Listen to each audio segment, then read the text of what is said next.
What is the difference between riding like this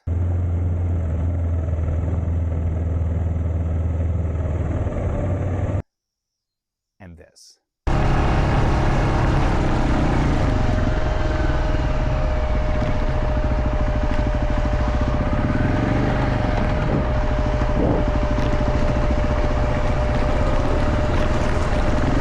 Don't wanna miss out on the thrill. So if I'm going downhill, I'll do it on a motorcycle. Well, in one of these rides, I was so uncomfortable on the bike that later that night, I swear to God, I had a panic attack. And there was no reason to have it other than the fact that it had just gotten to me. I let the bike get the better of me. This video hopefully connects with other riders who see every YouTuber like Evel Knievel, and they can do everything, and everything just looks so easy to them and amazing. And it makes me wish that I was a better rider, and I'm sure you feel the same way. And hopefully what I have to say here is confirming or entertaining, or at least maybe gives you something to think about. So here's my story. A few weeks ago, I was heading out with some friends for a weekend fun ride up at Bald Eagle National Park. And I'm not a bad rider. I actually am a motorcycle instructor on the street. I do track days. I take courses all the time with Pro Rider and lots of other people. I love learning. But off-road, I have only been riding for about 5 years. Now that might seem like a lot, but if you do the math, I ride from March till September, October. I ride mostly on the weekends, sometimes long weekends. And if you add it all up, it's about 24 to 30 days a year on dirt. That's not a lot of time. So I've done these training classes with my friend Kane Wagner at Appalachian ADV, who's amazing. Please take classes from him. I've done classes with KTM in Wales. I've done BMW classes all over the country. I have demonstrably seen improvements over the years in my riding, but still, I make a lot of mistakes. And the first one is this one I have to admit, I've been buying the wrong bikes to learn on. Mid-size adventure bikes that were comfortable and powerful enough to get me hours away to the woods, only to leave me feeling timid when I'm on the trail. My second mistake was being too timid to fix the first mistake. Honestly, since 2019, I know that's more than 5 years, but I didn't ride during COVID. I have owned, let's see, a Himalayan 411, a KTM 390 Adventure, a BMW Sertile G650 GS, a DR650, a BMW X Challenge, Cross Challenge, which is that bike right there. Now, all of those, except for the last one, have been way over 400 pounds with mods and upgrades. The bikes were bought used and abused, so they already had a bunch of mods, and I've never blamed a bike for what's gone wrong with my riding, but I have learned a lot about motorcycle maintenance repair, and I will say that the concept of an adventure bike growing when you don't have any skill is maybe not the best way to go about it. Maybe it works for you, but it wasn't me. I wanted to be able to get out to the woods. I wanted a bike that had low center of gravity. I wanted a bike that was going to make me feel confident. I wanted a bike that was light enough to pick up. Wanted a bike that was going to tractor and grunt through the hills and the mud.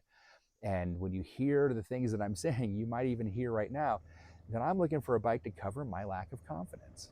That's what it really is. Now you can watch some of the other videos I have on this channel, the trips that I've taken. I've gone through the rock gardens, I've done the gravel, I've done the mucky hills, I've done the long trips.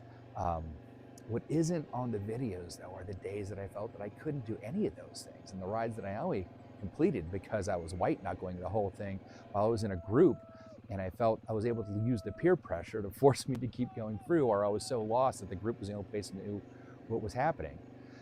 The BMW Cross Challenge was even more of a challenge because it was 344 pounds unmodded, and I wanted it unmodded. I wanted to keep the bike light. I didn't want to mess with the suspension. I wanted to probably learn and grow on a bike with a 36-inch seat height. I just wanted to become a better rider, and I thought if I had a better bike that I would force me to grow. But what ended up happening was this. The BMW Cross Challenge was only in production for 3 years, and it was ahead of its time when it came out. And when somebody says that a bike has low mileage and it's 20 years old, I should have expected more problems with it. So I'm not blaming the bike, but this is what had happened. Bolts came loose so that my front caliper fell off. The exhaust melted my boots. The bash plate rattled off with all the screws, even though I used Loctite. And there was a myriad of other things. I did get it all sorted eventually, but it didn't help my confidence, which is the only thing I blame the bike for. Another thing about the Cross Challenge is that it is a much better bike than I am a rider. And the bike challenged me when I wasn't ready to be challenged. And that's the truth of it.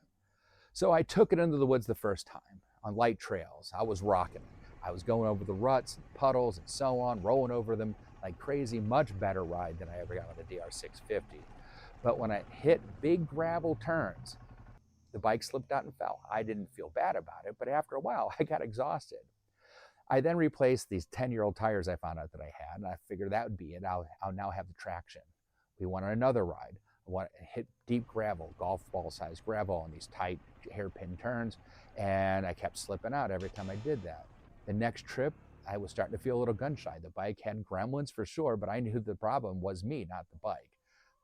I got that bike, and this is what I ended up feeling. It was breaking my will. When we went out to ride, I stuck with everyone. We hit the gravel, I did well. Sandy roads, I did well. Drivable roads, which were horrible, I did well. I made it the whole day, but I was exhausted because I was so tense and anxious. I was standing when I didn't need to. I wasn't having fun. And I figured that the heat shields weren't enough to stop the exhaust from melting my boots. And it was just, everything was a confluence, and it just made me nervous and uncomfortable, and I wasn't enjoying myself. The next day, everybody was excited to go out. It was a harder day, and I just stayed back. I was exhausted. I'm a licensed clinical psychotherapist, and I know what an anxiety spiral looks like. One mistake leads to another, which shakes you up, which leads to another, which makes you avoidant. But learning and mastery is the opposite of that. You build skills and confidence by facing anxieties. Identify the challenge, break it down, create small successes, gain mastery. And I wasn't getting that. So what I ended up doing is what I teach my students on wheels. It's what I teach my clients on the couch. I asked a friend, actually a friend offered, and we went out and he took time to watch me ride. And he saw what I was doing wrong.